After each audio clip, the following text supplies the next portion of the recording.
Chief Justice Alexander Gesmundo, and the Honorable Justices of the Supreme Court,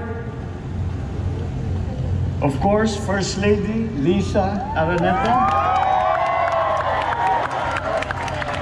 and my children, Alexander, Sandro, Simon, and Vincent.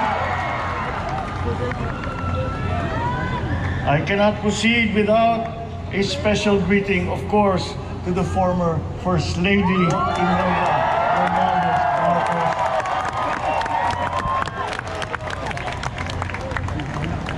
Other distinguished guests, ladies and gentlemen, my friends, ang aking minamahal na mga kababayan, magandang tanghali po sa inyong lahat. This is a historic moment for us all.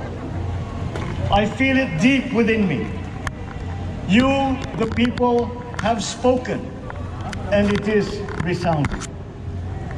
When my call for unity started to resonate with you, it did so because it echoed your yearnings, mirrored your sentiments, and expressed your hopes for family, for country, and for a better future. That is why it reverberated and amplified as it did, to deliver the biggest electoral mandate in the history of Philippine democracy.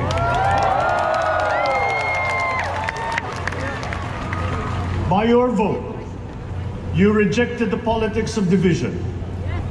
I offended none of my rivals in this campaign. I listened instead to what they were saying. And I saw little incompatibility with my own ideas about jobs, fair wages, personal safety, and national strength, and ending want in a land of plenty. I believe that if we but focus on the work at hand and the work that will come to hand, we will go very far under my watch. You believe that too. At pinakinggan ko ang tinig ninyo na ang sinisigaw ay pagkakaisa, pagkakaisa, pagkakaisa.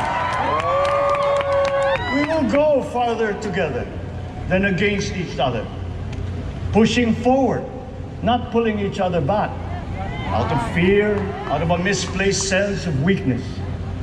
But we are the furthest from weak. The Filipino diaspora flourishes even in the most inhospitable climes, where they are valued for their quality. The changes we seek will benefit all and will shortchange no one. I was not the instrument of change. You were that. You made it happen. I am now. You picked me to be your servant, to enable changes to benefit all. I fully understand the gravity of the responsibility that you've put on my shoulders. I do not take it lightly, but I am ready for the task. I will need your help. I want to rely on it, but rest assured I do not predicate success on the wide cooperation that's needed. I will get it done. I once knew a man who saw what little had been achieved since independence in a land of people with the greatest potential for achievement, and yet they were poor. But he got it done, sometimes with the needed support, sometimes without. So will it be with his son. You will get no excuses from me.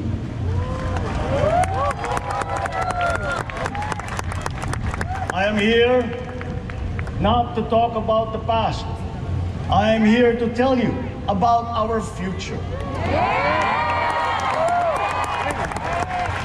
A future of sufficiency, even plenty, of readily available ways and means to get done what needs doing, by you, by me.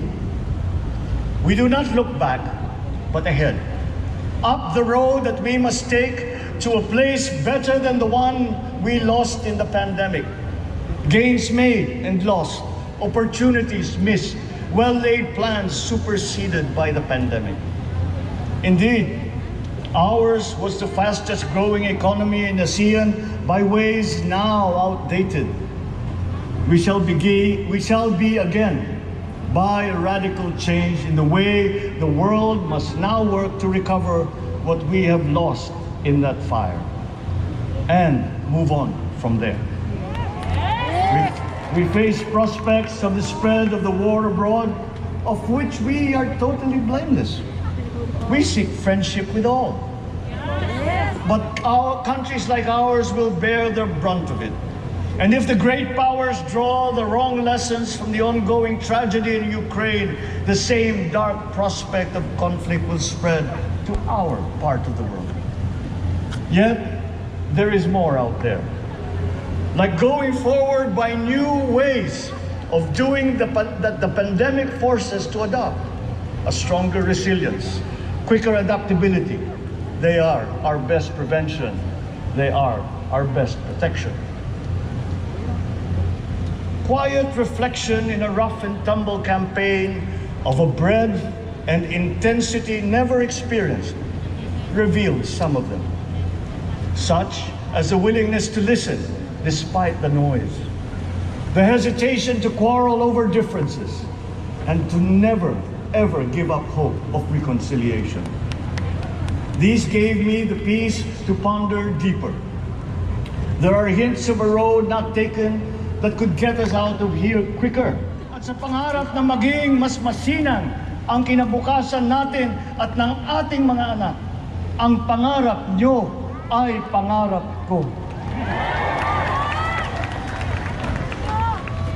We are presently drawing up a comprehensive, all-inclusive plan for economic transformation. We will build back better by doing things in the light of the experiences that we have had, both good and bad. It doesn't matter. No looking back in anger or nostalgia. In the road ahead, the immediate months will be rough, but I will walk that road with you. The pandemic ravaged bigger economies than ours. The virus is not the only thing to blame. What had been well built was torn down. We will build it back better. The role of agriculture cries for the urgent attention that its neglect and misdirection now demands. Food self-sufficiency has been the key promise of every administration. None but one delivered. There were inherent defects in the old ways and in recent ways too. The trade policy of competitive advantage made the case that when it comes to food sufficiency, a country should not produce but import what other countries make more of and sell cheapest. Then came Ukraine. The most vulnerable when it comes to food are the countries furthest away from the conflict, those bearing no blame for provoking it. Yet they face the biggest risk of starvation. If financial aid is poured into them, though it never is, there is nothing to buy. Food is not just a trade commodity. Without it, people weaken and die. Societies come apart. It is more than a livelihood. It is an existential imperative and a moral one. An agriculture damaged and diminished by unfair competition will have a harder time or will have no prospects at all of recovery. Food sufficiency must get the preferential treatment the richest free trade countries always gave their agricultural sectors. Their policy boils down to don't do as we do. Do what we tell you to. I am giving that policy the most serious thought if it doesn't change or make more allowances for emergencies with long-term effects. There is a parallel problem in our energy supply. Sufficient fossil fuel-free technology for whole economies has yet to be invented. And it is not seriously tried by rich countries. Again, consider the response of the richest countries to the war in Ukraine. But surely, A free world awash with oil can assure supplies. Or we will find a way. We are not far from oil and gas reserves that have already been developed. What we teach in our schools, the materials used must be rethought. I am not talking about history. I am talking about the basics, the sciences, sharpening theoretical aptitude and imparting vocational skills, such as in the German example, alongside the national language, with equal emphasis and facility in a global language, which we had and lost. Let us give OFWs all the advantages we can for them to survive and to thrive.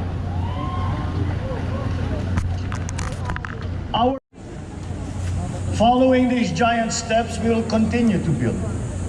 I will complete on schedule the projects that have been started. I'm not interested in taking credit. I want to build on success that's already happening. We will be presenting the public with a comprehensive infrastructure plan.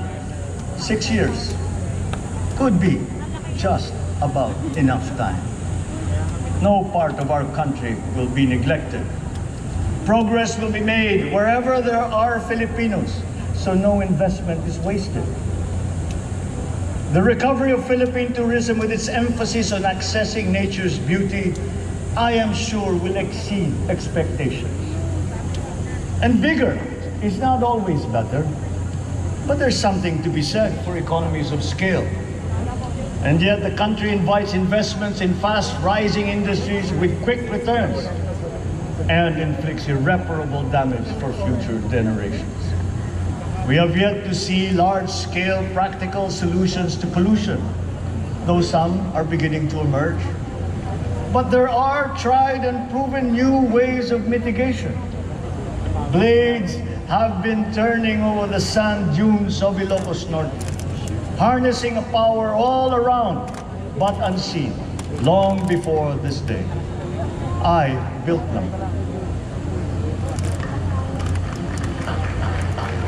The rich world talks a great deal but does a lot less about it than those with much less, but who suffer more death and destruction from climate change and lack of adaptation. We will look to our partners and friends to help the Philippines, who, despite having a very small carbon footprint, is at the highest risk. First, spare victims, then help them recover, and move on to lessen the harm.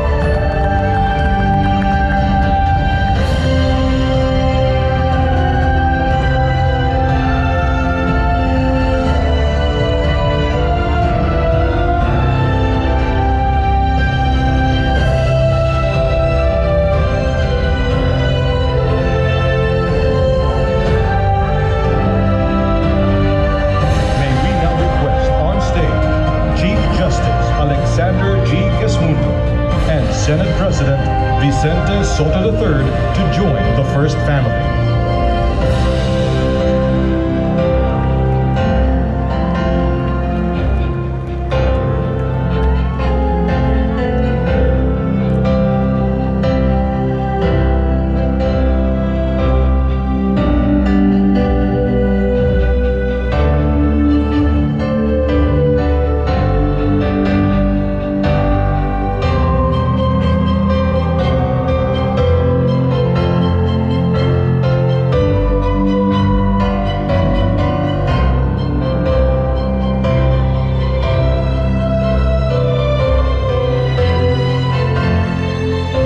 May we now request Madam Imelda R. Marcos, Senator Amy Marcos, and Ms. Irene Marcos Araneta to join the first family.